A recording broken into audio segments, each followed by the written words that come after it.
Art gallery में इख्तिलाफ और मोहब्बत की शुरुआत। शहर की एक खामोश मगर दिलकश आर्ट गैलरी में हल्की रोशनी और दीवारों पर सजे रंगीन फनपारे एक अलग ही दुनिया का एहसास दिला रहे थे। हर तस्वीर जैसे कोई कहानी सुना रही थी, कोई अधूरी, कोई मुकम्मल।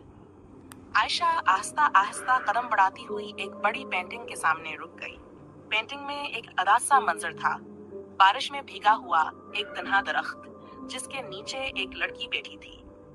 आयशा की आंखों में नमी सी आ गई। ये तस्वीर बहुत अफसरदा है, उसने आस्था से कहा। नहीं, ये उम्मीद की अलामत है। ये आवाज अचानक उसके पास से आई। आयशा ने चौंक कर देखा। एक लड़का जैद वहीं खड़ा था, नजरें इसी पेंटिंग पर जमाए हुए। आयशा ने हल्की सी हैरत से पूछा, उम्मीद? इसमें तो सिर्फ तन्हाई नजर आती है। जैद मुस्कुराया, तन्हाई नहीं, खामोशी।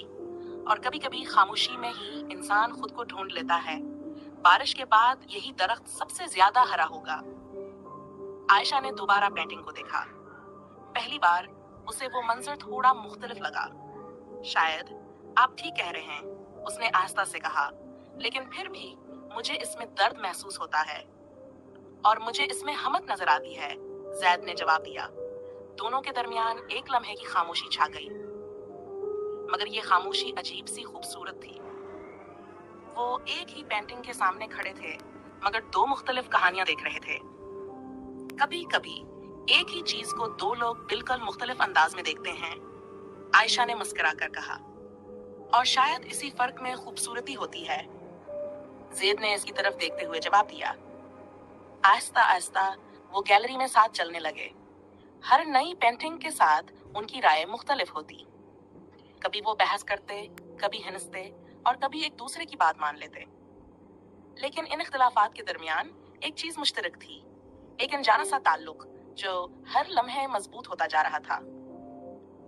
जब गैलरी बंद होने का वक्त आया तो दोनों बाहर दरवाजे पर रुक गए। आज आपसे मिलकर मेरी सोच थोड़ी बदल गई है, आयशा ने कहा। जैद ने मुस्कुराकर जवाब दिया, और मुझे लगा शायद जिंदगी भी एक आर्ट गैलरी की तरह है, जहां हर इंसान अपनी अलग तस्वीर लेकर आता है। आयशा ने हल्की सी हंसी के साथ कहा, और कभी कभी दो मुख्तलिफ तस्वीरें एक खूबसूरत कहानी बन जाती हैं। जैद ने आहिस्ता से कहा, शायद हमारी तरह। हवा में एक खामोश सी मुस्कुराहट खिल गई। इख्तिलाफ वही था, मगर अब वो फासले नहीं बल्कि एक नई शुरुआत बन चुका था।